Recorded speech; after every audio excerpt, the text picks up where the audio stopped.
നമുക്ക് നമ്മുടെ മാമ്പഴ പുളിശ്ശേരി എന്ന് എന്തായെന്നൊന്ന് തുറന്നു നോക്കാം.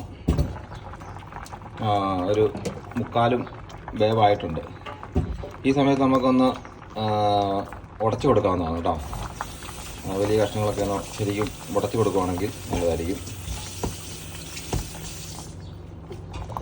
മാമ്പഴം ഞാൻ ശരിക്കും ഉടച്ചിട്ടുണ്ട്. ഉടച്ച ഈ സമയത്ത് നമുക്ക് അരപ്പ് ചേർത്ത് കൊടുക്കാവുന്നതാണ് കേട്ടോ. അരപ്പ് ചേർത്ത് കൊടുക്കാം.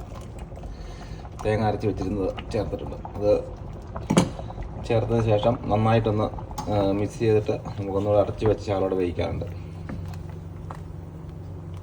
ഇപ്പോൾ ഏകദേശം മുക്കാലും വേവായിട്ടുണ്ട്. അതിനുശേഷം നമുക്ക് തൈര് ചേർക്കാം. അപ്പോൾ നമ്മുടെ മാമ്പഴ പുളിശ്ശേരി തിളച്ചുകൊണ്ടിരിക്കുകയാണ്. ആ സമയം നമുക്ക് തൈര് ഒഴിച്ചു കൊടുക്കാവുന്നതാണ് കേട്ടോ. തൈര് ഒഴിച്ചതിന് ശേഷം നമുക്ക് തീ ഓഫ് ചെയ്യാവുന്നതാണ്. തീ ഓഫ് ചെയ്തതിന് ശേഷം നമുക്ക് കടുക് താളിച്ചിടാം. അപ്പോൾ അതിൻ്റെ ടേസ്റ്റ് കൂടും. നമ്മൾ ഇവിടെ ചേർത്തിരിക്കുന്ന തൈരെന്ന് പറഞ്ഞാൽ നമ്മളിവിടെ തന്നെ വീട്ടിൽ തന്നെ ഉണ്ടാക്കിയ തൈരാണ് കേട്ടോ. പുറത്ത് കടയിൽ നിന്ന് മേടിച്ചതല്ല. തൈര് നമ്മൾ ഇവിടെ തന്നെ ഉണ്ടാക്കുകയാണ്, നാടൻ തൈര്. അതാണ് നമ്മൾ ചേർത്തിരിക്കുന്നത്. അപ്പോൾ നല്ല പുളി കിട്ടിക്കോളും. ഇതാണ് നമ്മുടെ നാടൻ തൈര് ഉണ്ടാക്കിയത്. ഞാൻ ഈ ഒരു വലിയ ഭരണിക്കകത്താണ് ഉണ്ടാക്കാറ്. തീരാറായി, അടുത്തത് ഉണ്ടാക്കാറായിട്ടുണ്ട്. അത് ഉണ്ടാക്കുന്ന ഒരു വീഡിയോ ഞാൻ എടുക്കുന്നതായിരിക്കും കേട്ടോ, നിങ്ങൾക്ക് മനസ്സിലാക്കാൻ വേണ്ടി. Okay, thank you. നമുക്ക് കടുക് തളിച്ചിടാം. കടുക് തളിച്ചിട്ടിരിക്കുകയാണ്.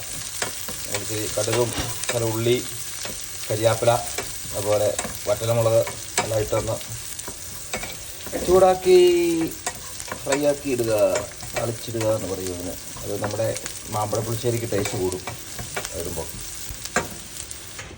അങ്ങനെ നമ്മൾ കടുക് പൊട്ടിച്ചിട്ടിരിക്കുകയാണ്. കടുക് പൊട്ടിച്ചിട്ട ശേഷം നമുക്കൊന്ന് നന്നായിട്ട് മിക്സ് ചെയ്യാം. അടിപൊളി. അടിപൊളി അടിപൊളി അടിപൊളി. നമ്മുടെ ആ മാങ്ങാണ്ടിയൊക്കെ കിടപ്പുണ്ട്. ഇതിനി ഉണ്ടല്ലോ, ഇങ്ങനെ ഞങ്ങൾ ശകലം ചോറിലേക്ക് വിളമ്പിയിട്ട്, ഒരു പ്ലേറ്റ് ചോറിലേക്ക് വിളമ്പിയിട്ട് ഇതങ്ങ് പിഴിഞ്ഞുണ്ടല്ലോ കഴിക്കുവാണെങ്കിൽ നമ്മൾ 2 പ്ലേറ്റ് ചോറുണ്ട്. അത്രയും നല്ല ടേസ്റ്റുള്ള മാമ്പഴ പുളിശ്ശേരിയാണ് നാടൻ മാമ്പഴ പുളിശ്ശേരി.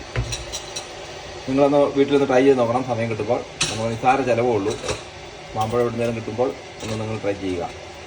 Thank you for watching my video. Thank you for watching my മാമ്പഴ പുളിശ്ശേരി വീഡിയോ. അപ്പോൾ നിങ്ങൾക്ക് മാമ്പഴ പുളിശ്ശേരി ഉണ്ടാക്കുന്ന വിധം എങ്ങനെയാണെന്ന് മനസ്സിലായി കാണുമെന്ന് ഞാൻ വിചാരിക്കുന്നു. വീണ്ടും ഒരു വീഡിയോ ആയിട്ട് നിങ്ങളുടെ മുമ്പിൽ വരുന്നതായിരിക്കും. Thank you for watching. See you soon.